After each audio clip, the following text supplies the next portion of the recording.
CM ಬದಲಾವಣೆ ವಿಷಯದಲ್ಲಿ big twist. 50% ಸಚಿವರ ಬದಲಾವಣೆ ಫಿಕ್ಸ್. ವಿಜಯೇಂದ್ರ ಮತ್ತೆ ಬಿಟ್ಟಿ ಭವಿಷ್ಯ.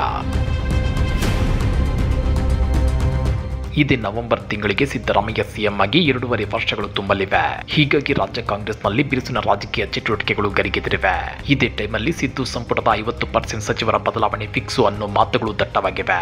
ಕೈಮನೆಯ ಕೆಂಡದಲ್ಲಿ ಬಿಸಿ ಕಾಯಿಸಿಕೊಳ್ಳಲು ಕಾದು ನೋಡ್ತಾ ಇರೋ ಬಿಜೆಪಿ ನಾಯಕರಿಗೆ ರಾಜ್ಯ ಕಾಂಗ್ರೆಸ್ ಹಿಗ್ಗಾಮುಗ್ಗಾ ತಿರುಗೇಟನ್ನ ಕೊಟ್ಟಿದೆ. ಹಾಗಾದ್ರೆ ಏನದು BY ವಿಜಯೇಂದ್ರ ಬಿಟ್ಟಿ ರಾಜಕೀಯ ಭವಿಷ್ಯ ಅಂದ್ರ ಅದನ್ನ ಡೀಟೇಲ್ ಆಗಿ ತೋರಿಸ್ತೀವಿ. ಆದ್ರೆ ಅದಕ್ಕಿಂತ ಮೊದಲು ಹಲೋ ಕನ್ನಡ ಯೂಟ್ಯೂಬ್ ಚಾನಲ್ ಅನ್ನ ಸಬ್ಸ್ಕ್ರೈಬ್ ಮಾಡ್ಕೊಳ್ಳಿ. ಹಾಗೇನೇ ಪಕ್ಕದಲ್ಲಿರೋ ಬೆಲ್ ಬಟನ್ ಅನ್ನು ಪ್ರೆಸ್ ಮಾಡಿ. ಸಿಎಂ ಬದಲಾವಣೆ ಬಿಲ್ಕುಲ್ ಆಗಲ್ಲ. ನಾನೇ 5 ವರ್ಷ ಸಿಎಂ ಅಂತೇಳಿ ಸಿದ್ದರಾಮಯ್ಯ ಏರು ಧ್ವನಿಯಲ್ಲಿ ಹೇಳ್ತಿದ್ದಾರೆ. ಇತ್ತ ಸಿದ್ದು ಪರ ಅವರ ಆಪ್ತ ಸಚಿವರು ಭರ್ಜರಿ ಬ್ಯಾಟಿಂಗ್ ಮಾಡ್ತಿದ್ದಾರೆ. ಅದರಲ್ಲೂ ಬಸವರಾಜ ರಾಯರೆಡ್ಡಿ, ಸತೀಶ್ ಜಾರಕಿಹೊಳಿ, HC ಮಹದೇವಪ್ಪ ಸೇರಿದಂತೆ ಸಂಪುಟದ ಹಿರಿಯ ಸಚಿವರೆಲ್ಲ ಸಿದ್ದುನೇ 5 ವರ್ಷ ಸಿಎಂ ಅಂತ ಹೇಳುತ್ತಿದ್ದಾರೆ. ಆದ್ರೆ ಪರಿಸ್ಥಿತಿ ಹೀಗಿರುವಾಗಲೇ ಕಂಡೀಷನ್ಸ್ ಅಪ್ಲೈ ಅನ್ನೋ ಹಾಗೆ ಎಲ್ಲರ ಬಾಯಲ್ಲೂ ಕೇಳಿ ಬರ್ತಿದೆ ಅದೊಂದು ಮಾತು. ಅದುವೇ ಹೈಕಮಾಂಡ್ ನಿರ್ಧಾರವೇ ಅಂತಿಮ ಅನ್ನೋದು. ಹೀಗಾಗಿ ಕೆಲ ಶಾಸಕರು ಮತ್ತು ಸಚಿವರು DCM DK ಪರ ಬ್ಯಾಟ್ ಬೀಸುತ್ತಿದ್ದಾರೆ. DCM DK ಶಿವಕುಮಾರ್ ರಾಜ್ಯದ ಮುಂದಿನ ಮುಖ್ಯಮಂತ್ರಿ ಆಗ್ತಾರೆ ಅಂತೇಳಿ ಇತ್ತೀಚೆಗೆ ಕುಣಿಗಲ್ನ ಕಾಂಗ್ರೆಸ್ ಶಾಸಕ HD ರಂಗನಾಥ್ ಮತ್ತು ಮಂಡ್ಯದ ಮಾಜಿ ಸಂಸದ ಯಲ್ಲಾ ಶಿವರಾಮೇಗೌಡ ಹೇಳಿರೋದು ಸಿಎಂ ಬದಲಾವಣೆಯ ಚರ್ಚೆಯನ್ನು ಹುಟ್ಟು ಹಾಕಿದೆ. ಪರಿಸ್ಥಿತಿ ಹೀಗಿರುವಾಗಲೇ ಬಿಜೆಪಿ ರಾಜ್ಯಾಧ್ಯಕ್ಷ BY ವಿಜಯೇಂದ್ರ ಬಿಟ್ಟಿ ಭವಿಷ್ಯ ಹೇಳಿದ್ದಾರೆ. ಬಿಹಾರ ವಿಧಾನಸಭಾ ಚುನಾವಣೆಯ ನಂತರ ರಾಜ್ಯದಲ್ಲಿನ ಹಲವಾರು ರಾಜಕೀಯ ಬೆಳವಣಿಗೆಗಳು ತಾರ್ಕಿಕ ಅಂತ್ಯವನ್ನು ತಲುಪುವ ನಿರೀಕ್ಷೆ ಇದೆ ಅಂತ ಹೇಳಿದ್ದಾರೆ. ಇತ್ತೀಚಿನ ಬೆಳವಣಿಗೆಗಳು ಆಡಳಿತಾರೂಢ ಕಾಂಗ್ರೆಸ್ನಲ್ಲಿ ಎಲ್ಲವೂ ಸರಿಯಿಲ್ಲ ಅನ್ನೋದನ್ನ ಸೂಚಿಸುತ್ತವೆ.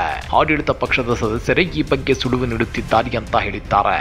ಅಷ್ಟೇ ಅಲ್ಲ, ನವೆಂಬರ್ನಲ್ಲಿ ಕಾಂಗ್ರೆಸ್ ಸರ್ಕಾರ ತನ್ನ 5 ವರ್ಷಗಳ ಅವಧಿಯ ಅರ್ಧವನ್ನು ತಲುಪಿದಾಗ ರಾಜ್ಯದಲ್ಲಿ ಮುಖ್ಯಮಂತ್ರಿ ಬದಲಾವಣೆ ಮತ್ತು ಸಚಿವ ಸಂಪುಟ ಪುನರ್ರಚನೆ ಬಗ್ಗೆ ವ್ಯಾಪಕ ಊಹಾಪೋಹಗಳು ಹರದಾಡಿವೆ. ಕೆಲವರು ನವೆಂಬರ್ನಲ್ಲಿ ರಾಜಕೀಯ ಕ್ರಾಂತಿಯಾಗಲಿದೆ ಎಂದಿದ್ದಾರೆ. ಆಡಳಿತ ಪಕ್ಷದ ಸಚಿವರು ಮತ್ತು ಶಾಸಕರ ಪ್ರತಿಕ್ರಿಯೆಗಳು ಕಾಂಗ್ರೆಸ್ ಪಕ್ಷದಲ್ಲಿ ಎಲ್ಲವೂ ಸರಿಯಿಲ್ಲ ಎಂಬುದನ್ನು ಸ್ಪಷ್ಟಪಡಿಸುತ್ತಿವೆ. ಬಿಹಾರ ಚುನಾವಣೆಯ ನಂತರ ರಾಜ್ಯದಲ್ಲಿ ಈಗಾಗಲೇ ಪ್ರಾರಂಭವಾಗಿರುವ ಅನೇಕ ರಾಜಕೀಯ ಬೆಳವಣಿಗೆಗಳು ತಾರ್ಕಿಕ ಅಂತ್ಯವನ್ನು ತಲುಪುತ್ತವೆ. ಆಡಳಿತ ಪಕ್ಷದವರೇ ಇದರ ಬಗ್ಗೆ ಮಾತನಾಡ್ತಿದ್ದಾರೆ ಅಂತೇಳಿ BY ವಿಜಯೇಂದ್ರ ಹೇಳಿದ್ದಾರೆ. ನವೆಂಬರ್ ನಂತರ 50% ಸಚಿವರನ್ನ ಕೈಬಿಡುವ ಸಾಧ್ಯತೆ. ಮುಖ್ಯಮಂತ್ರಿ ಸಿದ್ದರಾಮಯ್ಯನವರು ಎಲ್ಲ ಕ್ಯಾಬಿನೆಟ್ ಸಚಿವರಿಗೆ ನವೆಂಬರ್ 13ರಂದು ಔತಣಕೂಟ ಆಯೋಜಿಸುತ್ತಿದ್ದಾರೆ ಎನ್ನಲಾಗ್ತಿದೆ.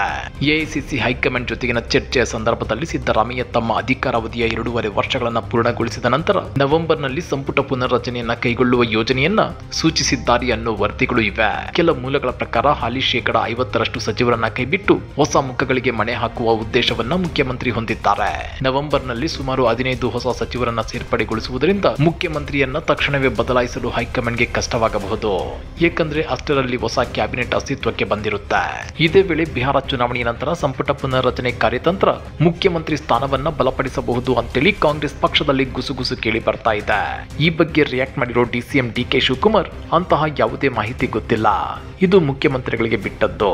ನಾವೆಲ್ಲರೂ ಪಕ್ಷಕ್ಕಾಗಿ ಕೆಲಸ ಮಾಡ್ತೇವೆ, ನಾನು ಯಾವುದೇ ಹಸ್ತಕ್ಷೇಪ ಮಾಡೋದಿಲ್ಲ, ಇದು ಮುಖ್ಯಮಂತ್ರಿ ಮತ್ತು ಪಕ್ಷಕ್ಕೆ ಬಿಟ್ಟದ್ದು. ನಾನು ಸಲಹೆಗಳನ್ನು ನೀಡಬಲ್ಲೆ, ಯಾರು ಗೊಂದಲ ಸೃಷ್ಟಿ ಮಾಡಬೇಡಿ ಅಂತ ಹೇಳಿದ್ದಾರೆ. ರಾಜ್ಯದಲ್ಲಿ ನಾಯಕತ್ವ ಬದಲಾವಣೆಯ ಊಹಾಪೋಹ ಕಾಂಗ್ರೆಸ್ ಪಕ್ಷದೊಳಗೆ ಹರಿದಾಡ್ತಿದೆ. DCM DK ಶಿವಕುಮಾರ್ ಮತ್ತಿತರ ಹಲವು ನಾಯಕರು 2.5 ವರ್ಷಗಳ ನಂತರ ನಾಯಕತ್ವ ಸಂಭವ್ಯ ಬದಲಾವಣೆಯ ಸುಳಿವನ್ನು ನೀಡಿದ್ದು ಸಿದ್ದರಾಮಯ್ಯನವರ ಅಧಿಕಾರಾವಧಿಯ ಬಗ್ಗೆ ಪ್ರಶ್ನೆಗಳನ್ನು ಎತ್ತಿದ್ದಾರೆ. ಕುತೂಹಲ ಕೆರಳಿಸಿದ ದಲಿತ ಸಚಿವರ ಸಭೆ. ಈ ಬೆಳವಣಿಗೆಗಳ ನಡುವೆ 3 ದಲಿತ ಸಚಿವರಾದ ಡಾಕ್ಟರ್ G ಪರಮೇಶ್ವರ್, ಸತೀಶ್ ಜಾರಕಿಹೊಳಿ ಮತ್ತು HC ಮಹದೇವಪ್ಪ ಅವರು ಉಪಹಾರದ ನೆಪದಲ್ಲಿ ಬೆಂಗಳೂರಿನ ಅಪಾರ್ಟ್ಮೆಂಟ್ನಲ್ಲಿ ಸಭೆ ನಡೆಸಿದ್ದಾರೆ. ಮುಖ್ಯಮಂತ್ರಿ ಬದಲಾವಣೆಯಾದ್ರೆ ದಲಿತ ಮುಖಂಡರು ಏನ್ ಮಾಡಬೇಕು ಅಂತ ಚರ್ಚೆ ಮಾಡಿ ಮುಂದಿನ ಕ್ರಮಗಳ ಬಗ್ಗೆ ಚರ್ಚಿಸಿದ್ದಾರೆ ಎನ್ನಲಾಗ್ತಿದೆ. ದಲಿತ ಸಚಿವರು ತಮ್ಮ ಗುಂಪಿನಲ್ಲಿ ಮುಖ್ಯಮಂತ್ರಿಯಾಗಿ ಪರಮೇಶ್ವರ್ ಅವರನ್ನು ಸೂಚಿಸಲು ಯೋಚಿಸುತ್ತಿದ್ದಾರೆ ಅಂತೇಳಿ ವರದಿಗಳು ಹೇಳ್ತಿವೆ. ಆದ್ರೆ ಈ ಬಗ್ಗೆ ರಿಯಾಕ್ಟ್ ಮಾಡಿರೋ ಗೃಹ ಸಚಿವ ಡಾಕ್ಟರ್ G ಪರಮೇಶ್ವರ್ ಅವರು ಈ ಭೇಟಿ ರಾಜಕೀಯವಲ್ಲ, ಬದಲಿಗೆ ಸಾಮಾನ್ಯ ಸಭೆ ಅಂತ ಹೇಳಿದ್ದಾರೆ. ಜೊತೆಗೆ ನಾವು ಈ ಹಿಂದೆ ಹಲವು ಬಾರಿ ಭೇಟಿಯಾಗಿದ್ದೇವೆ, ಇದೇ ಮೊದಲಲ್ಲ. ಸತೀಶ್ ಜಾರಕಿಹೊಳಿ, HC ಮಹದೇವಪ್ಪ ಮತ್ತು ನಾನು ಎಲ್ಲರೂ ಒಳ್ಳೆಯ ಸ್ನೇಹಿತರು ಮತ್ತು ಆಗಾಗ್ಗೆ ಭೇಟಿಯಾಗುತ್ತಿದ್ವಿ. ಸಚಿವ ಸಂಪುಟದಲ್ಲಿ ಕೆಲವು ಸಮಸ್ಯೆಗಳಿದ್ವು ಮತ್ತು ನಾವು ಅವುಗಳ ಬಗ್ಗೆ ಚರ್ಚೆ ಮಾಡಿದ್ದೇವೆ. ಇದು ಸಾಮಾನ್ಯ ಸಭೆಯಾಗಿತ್ತು, ಹಾಗಾಗಿ ಇದು ಹೊಸದೇನಲ್ಲ. ನಾವು ಈ ಹಿಂದೆ ಸತೀಶ್ ಜಾರಕಿಹೊಳಿ ಮತ್ತು HC ಮಹದೇವಪ್ಪ ಅವರ ಮನೆಗಳಲ್ಲಿಯೂ ಭೇಟಿಯಾಗಿದ್ದೇವೆ ಅಂತೇಳಿ ಗೃಹ ಸಚಿವರು ಹೇಳಿದ್ದಾರೆ. ದಲಿತ ಸಮುದಾಯದ ಯಾವುದೇ ಈಡೇರದ ಬೇಡಿಕೆಗಳ ಕುರಿತು ಚರ್ಚೆಗಳು ನಡೆದಿವೆಯಾ ಅಂತ ಕೇಳಿದಾಗ ದಲಿತ ನಾಯಕರ ಬೇಡಿಕೆಗಳು ಈಡೇರಿಲ್ಲ ಅಂತ ಯಾರು ಹೇಳಿದ್ರು ಅಂತೇಳಿ ಗೃಹ ಸಚಿವರು ಮಾಧ್ಯಮಗಳಿಗೆ ಮರು ಪ್ರಶ್ನೆ ಹಾಕಿದ್ದಾರೆ. ಇನ್ನ ನಾಯಕತ್ವ ಬದಲಾವಣೆ ವಿಚಾರವಾಗಿ ಬಿಜೆಪಿ ನಾಯಕ ಲೆಹರ್ ಸಿಂಗ್ ರಿಯಾಕ್ಟ್ ಮಾಡಿದ್ದಾರೆ. ಈ ವೇಳೆ ಕಾಂಗ್ರೆಸ್ ಸರ್ಕಾರದ ಬಗ್ಗೆ ಟೀಕಾ ಪ್ರಹಾರ ನಡೆಸಿದ್ದಾರೆ. ರಾಜ್ಯದಲ್ಲಿ ಕಾಂಗ್ರೆಸ್ ಬಹುಮತದ ಮೂಲಕ ಅಧಿಕಾರಕ್ಕೆ ಬಂದಿದೆ. ಆದರೆ ನಾಯಕತ್ವ ಬದಲಾವಣೆ ವಿಚಾರದಿಂದ ಅಸ್ಪಷ್ಟತೆ ಸರ್ಕಾರಕ್ಕೆ ವರ್ತಿಸುತ್ತಿದೆ. ಇದು ರಾಜ್ಯದ ಆಡಳಿತದ ಮೇಲೆ ಸಂಪೂರ್ಣ ಪರಿಣಾಮ ಬೀರಿದೆ. ಬೆಂಗಳೂರಿನ ಹದಗೆಟ್ಟ ರಸ್ತೆಗಳಿಂದಲೇ ಇದು ತಿಳಿಯುತ್ತಿದೆ ಅಂತೇಳಿ ಟೀಕಿಸಿದ್ದಾರೆ. ಇದೇ ವೇಳೆ ಕಾಂಗ್ರೆಸ್ ಹೈಕಮಾಂಡ್ ಅನ್ನು ಟೀಕಿಸಿರುವ ಲೆಹರ್ ಸಿಂಗ್, ಕಾಂಗ್ರೆಸ್ ಹೈಕಮಾಂಡ್ ಹಣಕ್ಕಾಗಿ ಕರ್ನಾಟಕವನ್ನು ಅವಲಂಬಿಸಿದೆ. ತೆಲಂಗಾಣ ವಿಧಾನಸಭಾ ಚುನಾವಣೆಯ ಸಂದರ್ಭದಲ್ಲಿ ಕರ್ನಾಟಕದಲ್ಲಿ ಪರಿಶಿಷ್ಟ ಪಂಗಡಗಳಿಗಾಗಿ ಸ್ಥಾಪಿಸಲಾಗಿರುವ ನಿಗಮದಲ್ಲಿ ಹಣ ಪಡೆದಿದ್ರು. ಇದು ದೊಡ್ಡ ಹಗರಣಕ್ಕೆ ಕಾರಣವಾಯಿತು ಅನ್ನೋದು ಎಲ್ಲರಿಗೂ ಗೊತ್ತಿದೆ. 2025ರ ಬಿಹಾರ ವಿಧಾನಸಭಾ ಚುನಾವಣೆಯ ಸಮಯದಲ್ಲೂ ಇದೇ ರೀತಿಯ ಪಿತೂರಿಗಳು ನಡೆಯುತ್ತವೆಯೇ ಅನ್ನೋದನ್ನ ಕಾದು ನೋಡಬೇಕಿದೆ ಅಂತ ಹೇಳಿದ್ದಾರೆ.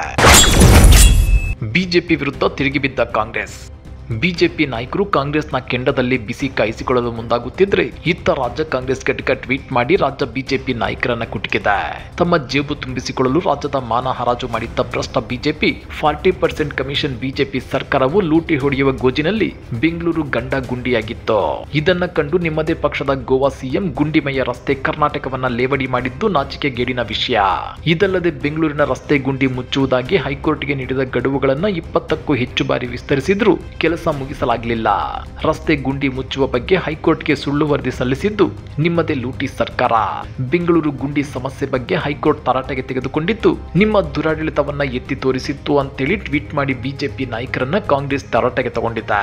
ಇದೇ ರೀತಿ ಮತ್ತೊಂದು ಟ್ವೀಟ್ ಮಾಡಿದ್ದು, ಅಧಿಕಾರದುದ್ದಕ್ಕೂ 40% ಕಮಿಷನ್ ಹಗರಣಗಳಲ್ಲಿ ಮುಳುಗೆದ್ದ ಬಿಜೆಪಿ ಸರ್ಕಾರದ ಅವಧಿಯಲ್ಲಿ ತಮಗೆ ಬೇಕಾದ ಗುತ್ತಿಗೆದಾರರಿಗೆ ಟೆಂಡರ್ ಕರೆಯದೆ ಕಾಮಗಾರಿಗಳಿಗೆ ಪರವಾನಗಿ ನೀಡಿ ಕೋಟಿ ಕೋಟಿ ಲೂಟಿ ಹೊಡೆದಿದೆ. ಗುತ್ತಿಗೆದಾರರಿಂದ ಬೋಗಸ್ ಬಿಲ್ ಸೃಷ್ಟಿ ಮಾಡಿ ನೂರಾರು ಕೋಟಿಯನ್ನ ಬಿಜೆಪಿ ನಾಯಕರು ಜನರಿಗೆ ಸಹಾಯದ ನೆಪದಲ್ಲಿ ಭ್ರಷ್ಟಾಚಾರದ ಮೂಲಕ ತಮ್ಮ ಜೇಬು ತುಂಬಿಸಿಕೊಳ್ಳುತ್ತಿದ್ರು ಅಂತೇಳಿ ಬಿಜೆಪಿ ವಿರುದ್ಧ ಕಾಂಗ್ರೆಸ್ ಕಿಡಿಕಾರಿದೆ. ಹೀಗೆ ಕಾಂಗ್ರೆಸ್ ಮತ್ತು ಬಿಜೆಪಿ ಮಧ್ಯೆ ಏನೇ ಜಟಾಪಟಿ ನಡೆದರೂ ರಾಜ್ಯ ಕಾಂಗ್ರೆಸ್ನೊಳಗೆ ಮಾತ್ರ ಸಚಿವ ಸ್ಥಾನದ ಲಾಬಿ ಲೆಕ್ಕಾಚಾರಗಳು ಜೋರಾಗಿವೆ. ಹೌದು ವೀಕ್ಷಕರೇ, ಸಚಿವ ಸಂಪುಟ ಪುನರ್ರಚನೆ ಕುರಿತಾಗಿ ಸಿಎಂ ಸಿದ್ದರಾಮಯ್ಯ ಸುಳಿವು ಕೊಟ್ಟ ಬೆನ್ನಲ್ಲೇ ರಾಜ್ಯ ಕಾಂಗ್ರೆಸ್ನಲ್ಲಿ ರಾಜಕೀಯ ಚಟುವಟಿಕೆಗಳು ಗರಿಗೆದರಿವೆ. ಇಷ್ಟು ದಿನ ಸೈಲೆಂಟ್ ಆಗಿದ್ದ ಆಕಾಂಕ್ಷಿಗಳು ಇದೀಗ ಫುಲ್ ಅಲರ್ಟ್ ಆಗಿದ್ದಾರೆ. ವಿವಿಧ ರೂಪದಲ್ಲಿ ಲಾಬಿ ಶುರು ಮಾಡಿದ್ದಾರೆ. ಎಲ್ಲವೂ ಅಂದುಕೊಂಡಂತೆ ಆದ್ರೆ ಇದೇ ವರ್ಷಾಂತ್ಯದಲ್ಲಿ ಸಂಪುಟ ಪುನರ್ರಚನೆ ಆಗೋದು ಬಹುತೇಕ ಖಚಿತವಾಗಿದೆ. ಚಿಗುರಿಡಿದ ಸಚಿವ ಸ್ಥಾನದ ಕನಸು. ಸಿಎಂ ಸಿದ್ದರಾಮಯ್ಯ ಅವರ ಹೇಳಿಕೆ ಬೆನ್ನಲ್ಲೇ ಆಕಾಂಕ್ಷಿಗಳಲ್ಲಿ ಮತ್ತೆ ಸಚಿವ ಸ್ಥಾನದ ಕನಸು ಚಿಗುರೊಡೆದಿದೆ. 2 ಡಜನ್ಗೂ ಹೆಚ್ಚು ಆಕಾಂಕ್ಷಿಗಳಲ್ಲಿ ಸಚಿವ ಸ್ಥಾನದ ಕನಸು ಕಾಣಿಸಿಕೊಂಡಿದೆ.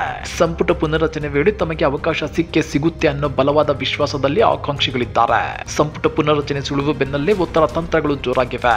ಸಿಎಂ ಸಿದ್ದರಾಮಯ್ಯ ಅವರ ಸುತ್ತಮುತ್ತ ಆಕಾಂಕ್ಷಿಗಳು ಕಾಣಿಸಿಕೊಳ್ಳಲು ಶುರು ಮಾಡಿದ್ದಾರೆ.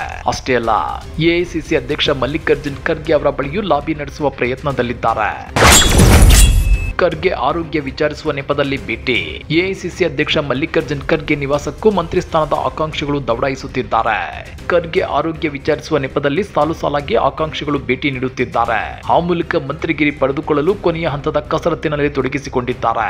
ಅಷ್ಟಕ್ಕೂ ಡಿಸೆಂಬರ್ಗೆ ಸಂಪುಟ ಪುನರ್ರಚನೆ ಮಾಡೋದೇ ಆದ್ರೆ ಹೈಕಮಾಂಡ್ ಯಾವ ಮಾನದಂಡ ಅನುಸರಿಸುತ್ತೆ ಅನ್ನೋದು ಕುತೂಹಲಕ್ಕೆ ಕಾರಣವಾಗಿದೆ. ಜೊತೆಗೆ 2.5 ವರ್ಷದ ಕಾರಣ ನೀಡಿ ಡಜನ್ಗೂ ಹೆಚ್ಚು ಸಚಿವರನ್ನ ಕೈಬಿಟ್ಟು ಪಕ್ಷ ಸಂಘಟನೆಗೆ ನಿಯೋಜಿಸಲಿದೆ ಎಂಬ ಚರ್ಚೆಗಳು ನಡೆಯುತ್ತಿವೆ. ಮುಂದಿನ 2.5 ವರ್ಷವನ್ನ ಚುನಾವಣೆಗೆ ಮೀಸಲಿಟ್ಟಲ್ಲಿ ಹೆಚ್ಚಿನ ಸಂಖ್ಯೆಯ ಸಚಿವರನ್ನ ಕೈಬಿಟ್ಟು ಹೊಸಬರಿಗೆ ಅವಕಾಶ ಎಂಬ ಗುಸುಗುಸು ಕಾಂಗ್ರೆಸ್ ವಲಯದಲ್ಲಿ ನಡೆಯುತ್ತಿದೆ. ಹೀಗಾಗಿ ಹೈಕಮಾಂಡ್ ಹಾಗೂ ಸಿಎಂ ಸಿದ್ದರಾಮಯ್ಯ ಅದ್ಯಾವ ನಿಲುವು ತಗೊಂತಾರೆ ಅನ್ನೋ ಮಾತುಗಳು ದಟ್ಟವಾಗಿ ಹರಿದಾಡ್ತಿವೆ. ಹಾಗಾದ್ರೆ ನವೆಂಬರ್ ನಂತರ ಸಿದ್ದರಾಮಯ್ಯ ಸಿಎಂ ಕುರ್ಚಿಯಿಂದ ಕೆಳಗಿಳಿತಾರಾ? ರಾಜ್ಯ ಕಾಂಗ್ರೆಸ್ನಲ್ಲಿನ ಈ ಬಿಗ್ ಡೆವಲಪ್ಮೆಂಟ್ ಬಗ್ಗೆ ನೀವೇನಂತೀರಾ? ಕಮೆಂಟ್ ಮಾಡಿ, ವಿಡಿಯೋ ಲೈಕ್ ಮಾಡಿ, ಶೇರ್ ಮಾಡಿ. ಇಂಥ ಮತ್ತಷ್ಟು ರೋಚಕ ರಾಜಕೀಯ ಸುದ್ದಿಗಳನ್ನ ಮಿಸ್ ಮಾಡದೆ ನೋಡಬೇಕು ಅಂದ್ರೆ ಹಲೋ ಕನ್ನಡ ಯೂಟ್ಯೂಬ್ ಚಾನಲ್ ಅನ್ನ ಸಬ್ಸ್ಕ್ರೈಬ್ ಮಾಡ್ಕೊಳ್ಳಿ.